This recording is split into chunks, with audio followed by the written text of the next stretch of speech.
name is Patrick Panzeret. I'm the editor and publisher of Contact Magazine, my favorite magazine. I've been a reader of Contact since it first came out 22 years ago, when it was published and edited by a wonderful gentleman by the name of Mick Mile. Mick was a GM engineer and just a wonderful person.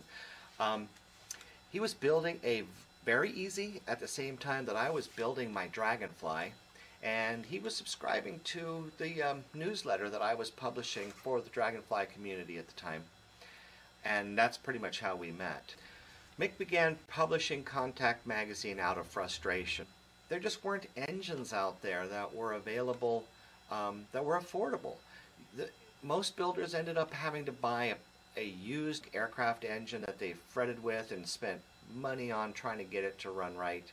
But there was a fringe group who liked to take automobile engines and convert those to aviation. Probably one of the first in our community to ever do that would be Bernie Pete and Paul, who put the Corvair engine in his Pete and Paul air camper.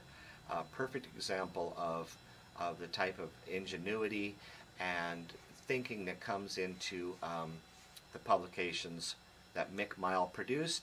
Now, as soon as Mick hit about the 5-year mark with publishing Contact, he realized that he had quite a collection of very useful articles that needed to be compiled in a different way and made available to a different type of reader.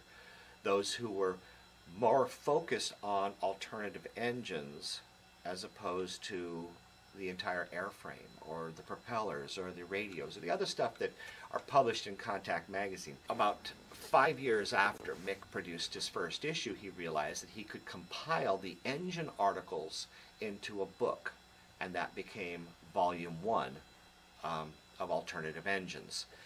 And as time went on, the more information that was amassed, other volumes were created. So we've come to a point where we now have the material to produce Volume 4 of Alternative Engines, which I have now done. When Mick was producing Contact Magazine, the industry was a little different back then. He had to literally cut and paste with scissors and paper to create each page of Contact.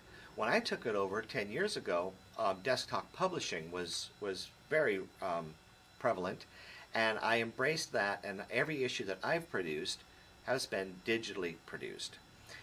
And because of that, every issue that I've produced that has now been compiled into Volume 4 was originally created in color. Even though it may or may not have been published in color, the originals were all done in color.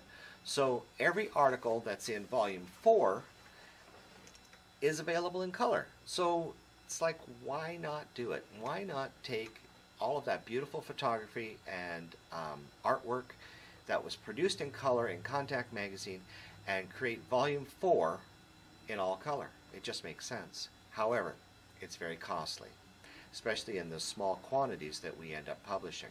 So I need your help. I need help producing this book in color. It's very, very costly to set up, but once the setup is done, the per unit cost is manageable. For the black and white version of Volume 4, we're using a print-on-demand publisher, and that's completely manageable. But to bring the book to color, we have a huge upfront expense, and that's what we need some help with. We need some help covering those costs that it takes to set up to produce this book in color. Once the setup is done, then we can print the book in color, and the cost is very manageable at that point. Your contribution will help bring this full color version of Volume 4 to life. Thank you.